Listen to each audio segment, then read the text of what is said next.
the Batman canon itself, because at this time you were having this. It wasn't only with Batman. You were having a couple of Star Wars novels that at the time they were, the property was in hands of George Lucas, and he didn't want it to make the additional stuff canon, which was a huge mistake, because we would have gotten characters like General Tron and many other characters that are really important in the Star Wars mythos. But DC were really smart, and if they spotted something good in the media, they kept using it. Let's say, for example, in the 90s, there were three examples that went from the media to the comics. First off, the Oswald Cobblepot Penguin, giving the Penguin a more dimension to his character. The Harley Quinn, the conception of Harley Quinn. And also Batman Beyond, which I will get a little bit really soon enough.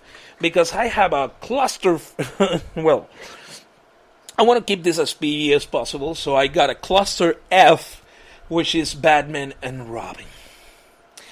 In Batman and Robin, the thing is, it was like, let's get the biggest names that we get. Oh, Uma Thurman. She was in Pulp Fiction. Let's make her Poison Ivy. It was a pretty woman, don't get me wrong. Great.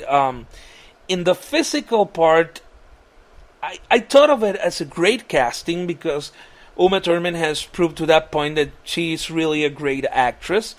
And I think that was one of the reasons that drive her so much to Kill Bill, because she kind of wanted to prove that she could kick some ass. But then you have Arnold Schwarzenegger and Mr. Freeze. George Clooney, the hottest actor at the time, replacing Val Kilmer. Because Val Kilmer, I don't know if he was like asking for more money or something like that. He didn't make a bad Batman. That's why I say Batman up to Batman Forever. The movies are watchable, but then you got the cluster F that it is Batman and Robin. And you see this kind of start. I didn't mind at the beginning that Arnold Schwarzenegger was going to play Mr. Freeze, because I've always seen Mr. Freeze, and throughout the animated series that gave him this huge dimension with the story of his wife, and make Mr. Freeze this sort of an anti-hero.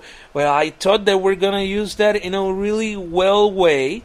But then you start seeing the trailers, and then you start seeing the colors again, and you started feeling that something was gonna come off and really wrong on this one. And that's when you get up to this, to the point that the movie was an absolute disaster. The real reason that Joel Schumacher had to apologize is not Batman Forever. I think in the case of Batman Forever, I think that what happened there, it was the fact that he got the property. He wanted to take as much creative liberty as he could, but he saw that the thing is, when you have property like Batman, you have to be really careful, because you have a lot of suits in Warner Brothers who will try to pull in a little bit of, they will try to pull in product placement, they will put their input, and makes the creative process a living hell.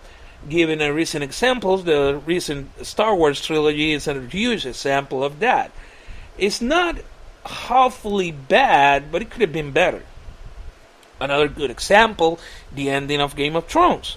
Is another good example that we can give here. So when you have that, the thing is that fans were turned off by the movies, but they had the animated shows to rely on up on that point, because the thing with animated shows is that, first of all, they're really expensive to make. And it's something that really hurted me, that the Batman, the animated series, only 3 seasons, because I thought it should have had more. I thought it was a great series. Many of the diehard fans of the series can agree with me on that one, but the thing is that when you get older, and especially when you work on media, you start understanding what actually happened. The thing is that the series started clicking more with adults, and animated series, and it's a staple since the 80s, huge example. You have G.I. Joe, you have He-Man, you have the Transformers, who were originally, in the case of He-Man, the big example here, He-Man was a toy, but the toy needed a history so we could sell more toys. And is that symbiotic relationship between selling merchandise and having the shows, is that the sales from that merchandise are the ones that decide that the show, if the show stays or the show leaves.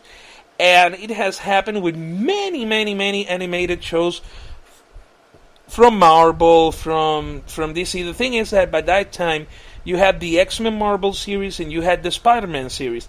The thing is that they were like faithful to the comics. It was like living comics, those two series. And they didn't add stuff like the Batman animated series. It added depth to the characters.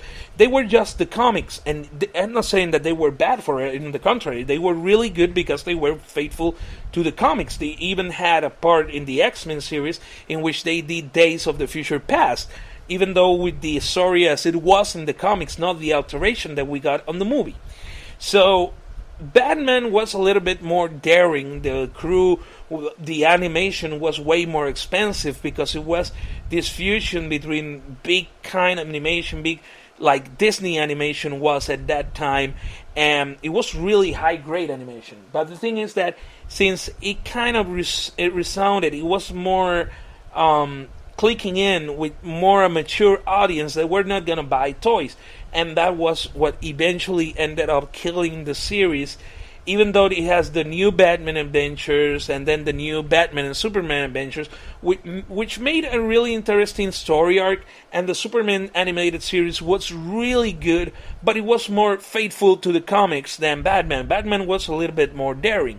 So in the end of the 90s, to try to stew off the whole Batman and Robin mess that was created by Joel Schumacher was so big, but so big that they did not have any other option than to kind of reboot the entire character altogether, because what came after that, it was Batman Beyond, and I was like,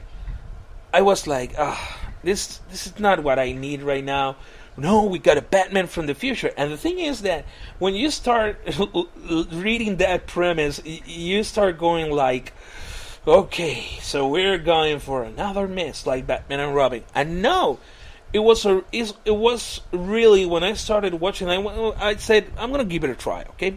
Oh, this is a whole new thing. Kevin Conroy still voices Bruce Wayne, which, by the way, big, huge props, especially to Mark Hamill and Kevin Conroy. Mark Hamill was the voice of the Joker throughout the main animated series and the other subsequent series, and Kevin Conroy has been the eternal voice of Batman.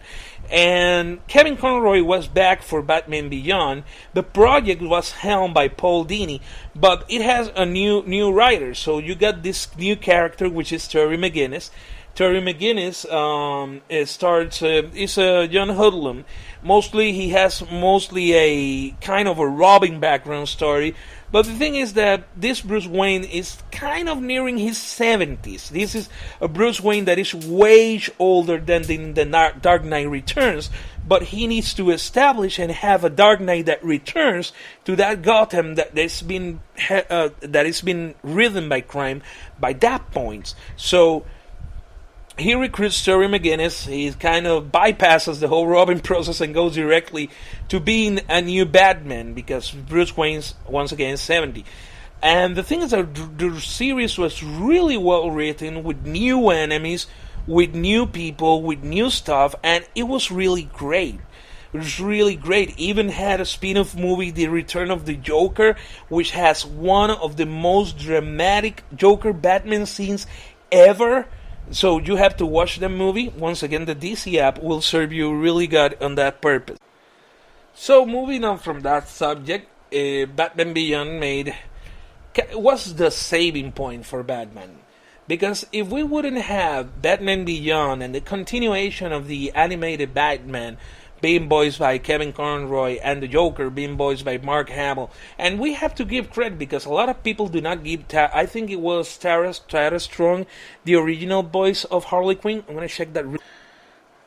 getting to Harley Quinn is really interesting character. As I mentioned, it was presented on that on Batman the Animated Series, and the first voice actress that gave her the voice that made her what she is, what the icon that it is today, is a talented actress, which is Tara Strong, and she doesn't get enough credit for the main and really great role that she has on the Batman mythos right now, because Arlene Sorkin was the original one. I'm sorry for that. Arlene Sorkin was the original voice to Harley Quinn. So Harley, when she developed into the character, it was eventually voiced by Tara Strong, Hynden Walsh, Laura Bailey, Jenny Slate, Melissa Rush, Laura Pulse, and Kelly Kuko. And now we know the version that is being portrayed by Margot Robbie, but without Batman the Animated Series, not the comics, we wouldn't have what we know today on the DC Comics pantheon. But thing is that after this point, Batman was mildly rescued on the comic arena, and in his own mythos. But in movie wise, after the cluster F that was Batman and Robin, no one wanted to touch the Batman trilogy. Nobody wanted to do anything to do with Batman whatsoever. So what happened after that, what transpires after that, is that after a couple of years, it was when Christopher Nolan took the helm. So thanks to the disaster that was Batman and Robin, the thing is that Batman, movie-wise, media-wise, and after the series did not, because the thing is that the Batman and Robin ended up hurting, and I say Batman and Robin more than Batman Forever. Batman and Robin did hurt the media spectrum, even though the media in the animated form had great movies, had great depth, but the thing is that it hit really hard because it was poorly received, and no, it should be known as a surprise, but it was hold since 1997. It was in development hell for around 6 years until it was picked up by Christopher Nolan and David S. Goyer around 2003, and it was in 2004 when Christopher Nolan decided to use to mix three,